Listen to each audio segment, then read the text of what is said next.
Halo semua, di video kali ini saya akan membahas tentang wacana penghapusan pajak properti.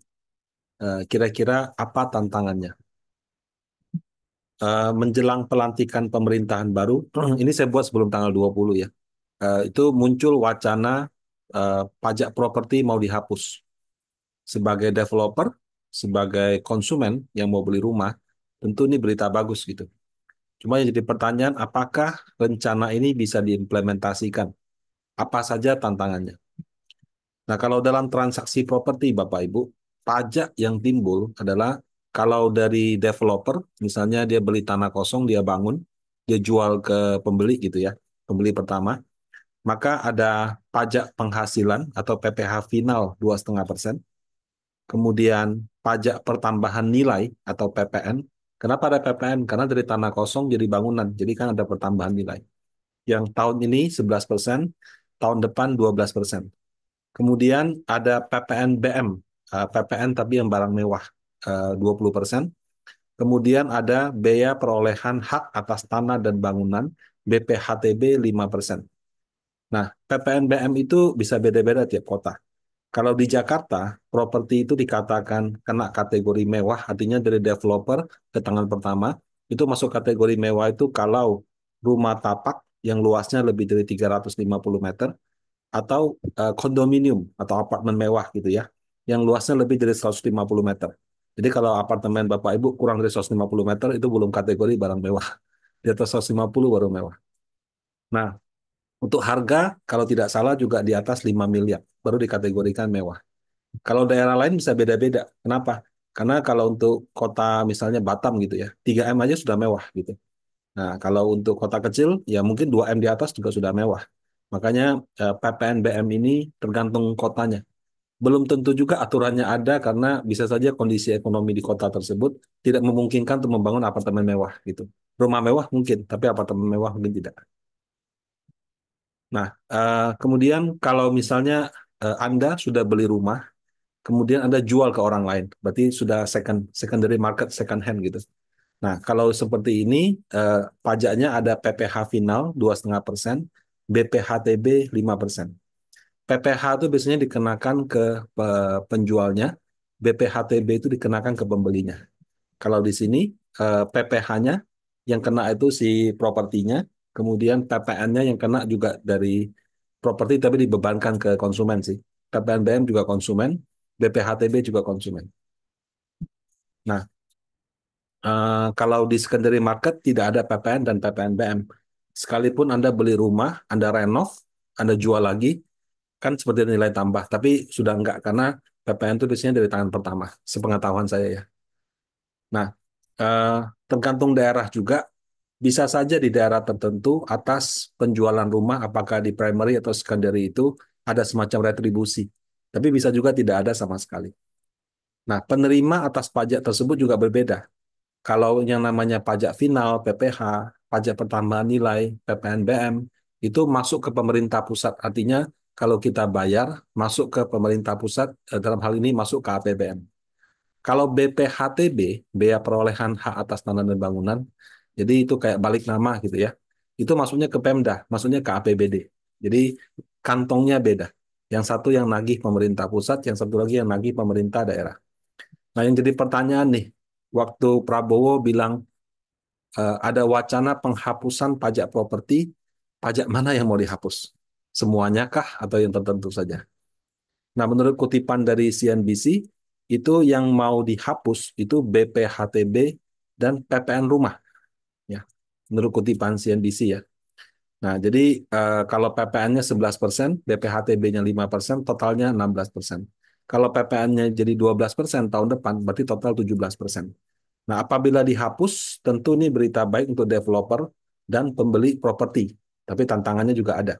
Belakangan saya baca ditambahin lagi untuk MBR, masyarakat berpendapatan rendah. Jadi tidak semua kelas ya. Kalau yang rumah mewah ya mungkin tetap ada PPN ataupun PPHTB-nya. Tapi kalau rumah tertentu itu mungkin bisa dibebaskan. Em, Tantangannya satu dalam moral hazard ya. Pertama, misalkan developer jual rumah 2,2 M, misalkan aja. atau pakai 1,2, up to you. Itu sudah termasuk PPh dan PPN. Kalau 2,2 sih belum mewah, jadi nggak ada PPNBM. Nah, katakanlah PPh sama PPN dicabut. Sehingga seharusnya menjadi 2 miliar. Atau sorry, saya revisi. PPN dan BPHTB, maaf. Ini harusnya BPHTB ya. Anggaplah itu dicabut sehingga 2,2 ini harusnya jadi 2. Bodoh-bodohan aja deh. Mungkin kalau tepatnya harus dihitung ya, 16% gitu ya. Nah, apakah benar harganya turun jadi 2 miliar? Atau jangan-jangan turun tapi 2,1? Atau jangan-jangan lagi malah harganya nggak turun gitu.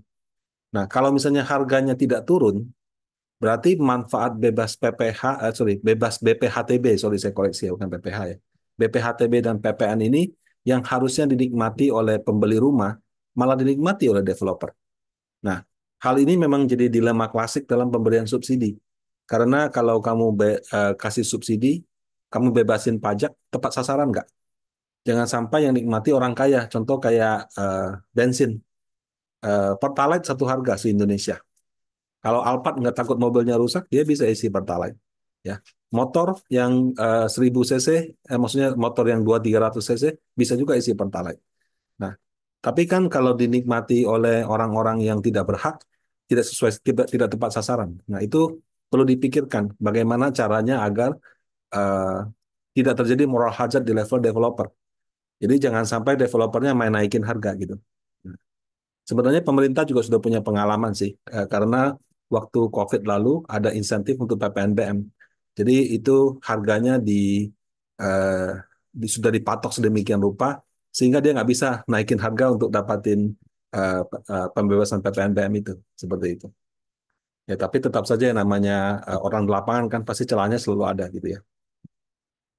Nah kemudian yang kedua potensi pajak yang hilang. Nah apabila pembebasan pajak dilontarkan pemerintah pusat, ya yang kehilangan kan PPN sama PPh-nya. Nah, tapi kalau kita hilangkan BPHTB-nya, itu berarti Pemdanya kehilangan pendapatan. Nah, kalau mau hilangkan PPN, maaf ini saya lagi ya, PPh nggak dihilangkan ya. Kalau mau hilangkan PPN, tinggal revisi undang-undang atau revisi keputusan Menteri Keuangan, ditambahkan pasal. Oh ya, khusus untuk ini dilakukan pembebasan. Tapi kalau mau hapus BPHTB, itu perlu revisi Perda, beda. Ya. Kemenq itu nggak bisa netapin Perda. Perda itu yang tetapin adalah kepala daerah bersama DPRD-nya. Makanya ada DPR yang ngatur undang-undang, sama ada DPRD bersama dengan Pemda yang mengatur tentang pemerintah apa peraturan daerah gitu. Nah, artinya si Pemdanya sama DPRD perlu mengubah perda dan ini per daerah karena setiap daerah kan perdanya beda-beda. Walaupun isinya kurang lebih sama persis, tapi kan per daerah. Nggak bisa satu undang-undang mengubah semua perda itu. Nah, walaupun ada aturan juga, perda itu nggak bisa melangkahi undang-undang. Tapi kan nggak segampang yang kita kira juga gitu loh. Karena administrasi birokrasi itu antara pemerintah pusat sama daerah masih ada gap. Eh, kita kan juga menjelang pilkada. Nah, perlu juga pilkada yang antara pemimpinnya sama pusatnya sejalan. Kalau enggak ya sayang di pusat dikasih umpannya sudah bagus, di daerahnya nggak disambut dengan baik. Nah, itu baru dari sisi aturan ya. Jadi eh, minta Pemda hapus, oke, katakan diokekan, mereka rapat. Pertanyaan berikutnya, income saya yang hilang bagaimana? Mau diganti apa enggak gitu. Karena kalau misalnya income itu dihilangkan total, berarti kan pemerintah daerah kehilangan porsi APBD-nya, pendapatan daerahnya. Itu saya harus tutup dari mana? Saya naikkan pungutan daerah yang lain, misalnya kayak makanan gitu kan. Kan kalau kita makan di restoran kan ada pajak restoran. Pajak restoran itu juga masuknya ke Perda gitu. Atau kejar yang orang-orang tidak bayar, yang mungkin warung atau apa, jual pisang goreng, jual apa, tapi omsetnya gede-gede gitu. Nah, kalau dia lakukan itu, pasti orang akan komplain, ini mah sama aja berburu di kebun binatang, gitu kan. Jadi orang yang sudah bayar, karena dia kehilangan income, dinaikin pajaknya untuk nutup income itu. Atau dia kejar yang nggak bayar itu. Nah, kejar yang nggak bayar juga sudah pasti akan ada gesekan dengan masyarakat. Walaupun kadang-kadang, ya mohon maaf ya, yang nggak bayar itu yang geblek sih, yang sudah tahu semua orang bayar, dia juga punya income, tapi dia tidak mau bayar gitu. Nah, eh, berapa sih porsi BPHTB dari pendapatan asli daerah? Jadi kalau daerah itu ada dua pendapatan. Pendapatan asli daerah artinya yang berasal dari provinsi itu. Pajak restoran, BPHTB gitu ya. Kemudian ada total pendapatan daerah. Total pendapatan daerah itu pemerintah pusat kan ada APBN. Kemudian dia juga ada semacam perimbangan ke daerah. Jadi dia transfer ke Perda juga gitu. Biasanya kalau yang kerjanya bagus, KPI-nya tercapai, pemerintahnya transfer. Jadi ada PAD, ada total pendapatan daerah. Nah, contoh ya, Jakarta itu di 2018 sampai 2023, BPHTB itu saya tanya pakai ChatGPT, berkisar antara 4 sampai 8 triliun per tahun. Ya. Nah, angka ini 20 sampai 30% dari PAD dan 5 sampai 10% dari total pendapatan daerah. Nah, saya minta tolong ChatGPT, cek dong yang lain berapa gitu. Nah, ternyata dia bikin klasifikasi seperti ini. DKI Jakarta 4 sampai 8 T, persentase PAD 20-30, terhadap total pendapatan daerah 5-10. Jawa Barat 1,5 sampai 3 T, 15-25%, pendapatan daerahnya 4 sampai 8. Banten 809 sampai 2 T, 15-25% juga, 4 sampai 8 kurang lebih mirip. Jatim 1 sampai 2 T.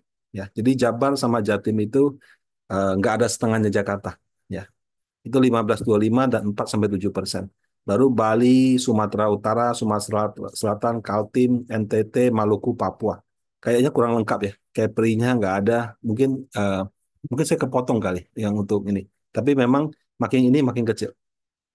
Nah, kalau yang paling kiri saya jumlahkan ya 4, 1,5, 800, 1, 600 dan seterusnya. Itu sudah nggak kurang dari 10 T. Kalau kita pakai yang ini bisa 20 T per tahun. Nah, pertanyaannya tentu eh, pemerintah pusat mau ganti nggak? Gitu. Kalau mau ganti, berarti harus tambahan lagi 10 T sampai 20 T. Itu pun baru angka perkiraan dari ChatGPT dan ini provinsi kan juga nggak lengkap. Jadi dari sisi uh, moral hazard dari developernya harus dijaga. Dua, administrasi peraturan daerahnya harus dilakukan. Tiga, atas pendapatan daerah yang hilang ini, bagaimana ininya? Apakah di swap dengan misalnya bantuan desa dan sebagainya gitu. Nah, itu semua perlu dipikirkan. Ya. Eh, jadi ini kurang lebih tantangan untuk menjalankan wacana penghapusan pajak properti yang belakangan saya baru tahu mungkin bukan untuk semua level, mungkin untuk kelas yang pendapatan menengah bawah. Artinya mungkin harga rumahnya tidak sampai setinggi itu. Tapi tetap saja tantangannya tidak kecil. Karena kalau mau bangun rumah-rumah yang kecil, developernya biasanya juga bukan nama besar. Nah, kalau developernya bukan nama besar, kualitasnya harus dipikirkan. Kemudian, apakah kalau misalnya komplek rumahnya jadi, ada transportasi ke sana? Nah, itu Pemdanya harus pikirkan. Kalau misalnya cuma dipikirkan bangun rumahnya, tapi transportnya nggak ada, jalannya ada, tapi nggak ada apa namanya, nggak ada busnya, ya itu juga percuma. Ya, tapi ya paling tidak ini awal mula yang bagus, tidak mudah ya, tapi harusnya bisa dilakukan satu persatu. Nah, semoga dengan adanya wacana ini bisa eh, mengurangi backlog atau orang yang pengen punya rumah tapi belum punya rumah gitu. Tapi rumah yang dimaksud sini bukan rumah-rumah yang kota-kota besar yang bagus ya, tapi lebih kepada rumah sederhana. Nah, demikian semoga bermanfaat. Terima kasih.